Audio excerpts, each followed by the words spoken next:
तो मुझे बताओ 50 और 15 कितने हुए भाई? 50 और 15 65 और 65 और 8 73 हो गए। तो तकरीबन 75% आबादी इन लोगों की है। और अभी मैंने माइनॉरिटी की बात नहीं की, वहां भी 10-15% है, ठीक है। मगर अभी हम 75% की बात करते हैं। तो 75% जीएसटी देता है, सबसे ज्यादा जीएसटी देता है। उसमें आप 5-7-8% गरीब जनरल कास्ट के लोग जोड़ दो, वो भी देते हैं। तो सब मिला के ये तकरीबन 90% हो गए। अब मैं आपसे पूछना चाहता हूं, आप मीडिया के मालिकों की लिस्ट निकालो। मैंने निकाली है, अगर आप देखना चाहते हो मैं आपको दिखा दूं। नहीं बिके वो अलग बात, उस पर हम बाद में आएंगे। मगर लिस्ट निकालोगे तो आपको दिखेगा कि 90% में से मालिक को मैं आपको एक नाम नहीं मिलेगा, एक ओबीसी नहीं मिलेगा, एक दलित नहीं मिलेगा, एक आदिवासी नहीं मिलेगा, एक गरीब कास्ट का, जनरल कास्ट का नहीं मिलेगा। वही 10-15 लोग, 20 लोग, 30 लोग की लिस्ट। अब देश में सबसे बड़ा मुद्दा कौन सा है? बेरोजगारी, राइट। दूसरे नंबर पे कौन सा है? पहले नंबर पे बेरोजगारी, दूसरे नंबर पे महंगाई, तीसरे नंबर पे हाँ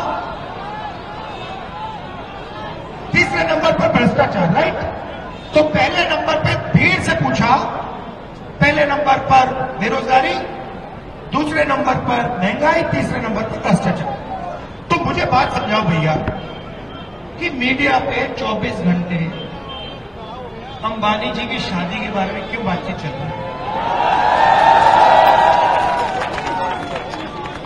मुझे ये समझा दो। या फिर टीवी देखोगे तो आपको बॉलीवुड के स्टार दिखाई देंगे, या फिर कभी आपको क्रिकेट के बारे में बोलेंगे। मगर जो आपकी जो मुद्दे हैं 75% के मुद्दे, उसके बारे में तो बोलेंगे नहीं। क्यों? क्योंकि आपका मीडिया पे कोई कंट्रोल नहीं है। मीडिया 5-7% की है। भैया मुझे बात बताओ, सीधी सी बात बताओ, आपका नाम क्या है? भूपिंदर सिंह जी। अगर मीडिया आपका होता तो आप अपने बेटी की शादी मीडिया पे नहीं लगाते क्या? वही तो होगा। तो मीडिया किसानों का नहीं है, मजदूरों का नहीं है, दलितों का नहीं है, पिछड़ों का नहीं है, अरबपतियों का है, ठीक है। अब आप कहोगे भैया, आप 75% कहेंगे भैया हमें तो मीडिया चाहिए नहीं। आप कह सकते हो, नहीं भैया हमें मीडिया में मालिकाना हक नहीं चाहिए। तो फिर मैं आपसे पूछूंगा भैया ठीक है बताओ, मीडिया में नहीं हो तो फिर हिंदुस्तान की 200 सबसे बड़ी कंपनियों की लिस्ट निकालते हैं, उनके मालिकों की लिस्ट निकाल देते हैं। है मेरे पास, दे दूंगा, अभी करता हूं, ठहर जाओ। तो उस लिस्ट में मुझे बता दो 75% के कितने, उसमें भी नहीं हो, ठीक है। आप शायद कहो नहीं भैया हम उसमें भी नहीं जाने चाहते, हम पिछड़े लोग हैं, हमें ये नाम दे रखा है, हम उसमें नहीं जाना चाहते। तो फिर मैं आपसे पूछूंगा भैया प्राइवेट अस्पताल जो है जिसमें हिंदुस्तान का स्वास्थ्य बजट जाता है, उसमें आपके कितने? कोई नहीं। फिर मैं आपसे कहूंगा भैया इलाज तो आप कराते हो, जब आपके परिवार में कोई किसी को दिल का दौरा पड़ता है, इलाज तो आप कराते हो, लाखों रुपए देते हो, जीएसटी भी आपकी, इलाज का पैसा भी आपका, जमीन भी आपकी, आयुष्मान कार्ड भी नहीं चलता। फिर आप कहोगे नहीं राहुल जी, हमें ना मीडिया चाहिए, ना बड़े उद्योग चाहिए, हमें प्राइवेट अस्पताल भी नहीं चाहिए। फिर मैं आपसे कहूंगा ठीक है भैया, आपने सब कुछ छोड़ दिया,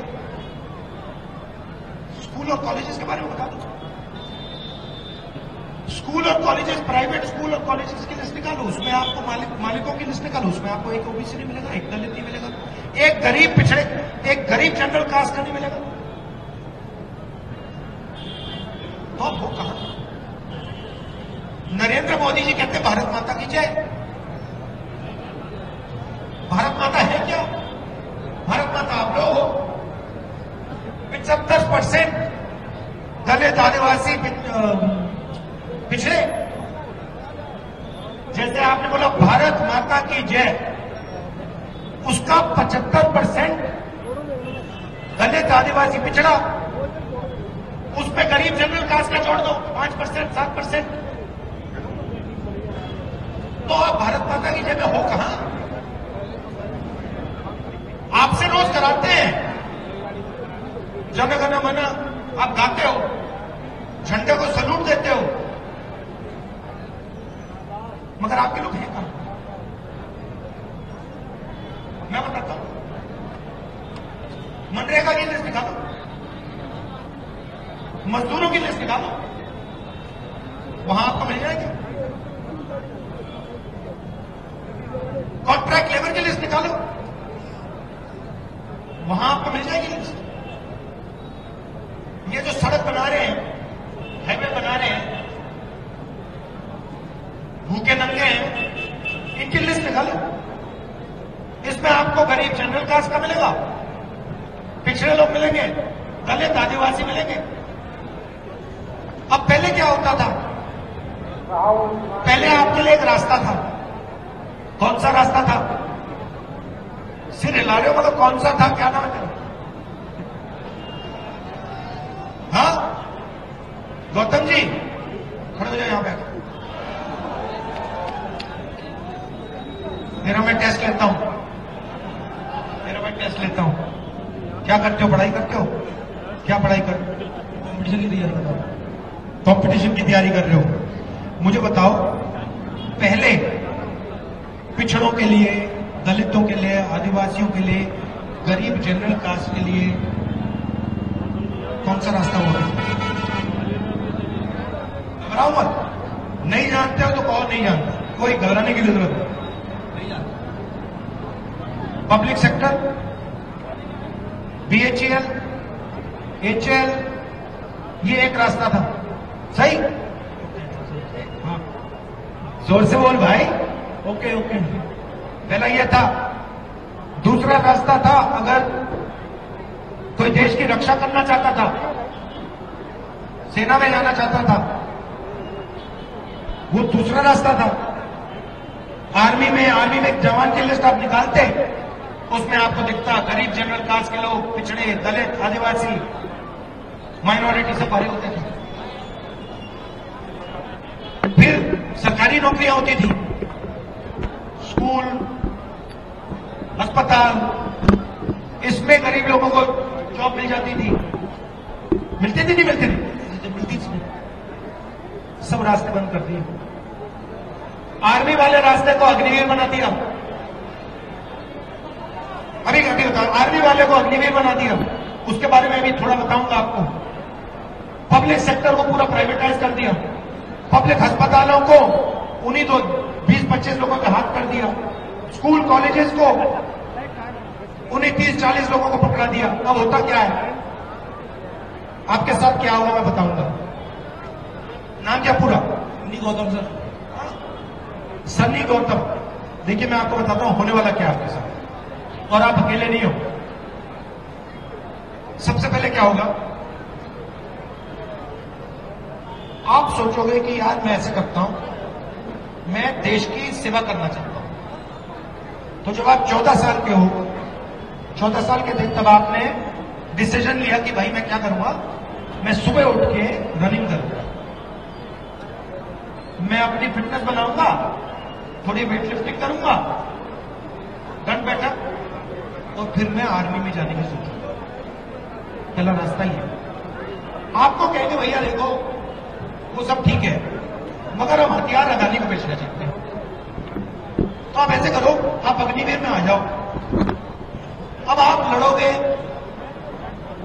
जब आप लड़ोगे, अगर आपको गोली लग गई और आप शहीद हो गए, तो फिर हम आपसे कहेंगे भैया देखो आपको ना हम पेंशन देंगे, ना आपको शहीद का दर्ज मिलेगा, और जो आपके साइड में खड़ा होगा उससे कहेंगे बेटा तू अग्निवीर नहीं है, तुझे हम पेंशन देंगे, तेरी हम रक्षा करेंगे, और अगर तुझे कुछ हुआ तो तुझे हम शहीद का दर्जा देंगे और आपकी लाश पर हम हिंदुस्तान का झंडा फहराएंगे, और आपके लाश पर कोई झंडा नहीं, कोई शहीद का दर्ज नहीं। क्यों? क्योंकि आप अग्निवीर। तो वो रास्ता बंद कर दिया। आप कहोगे भैया मैं तो नहीं चाहता। और अगर आप यहां आर्मी की भर्ती होती है, आप वहां जाए, आज वहां दिख जाएगा।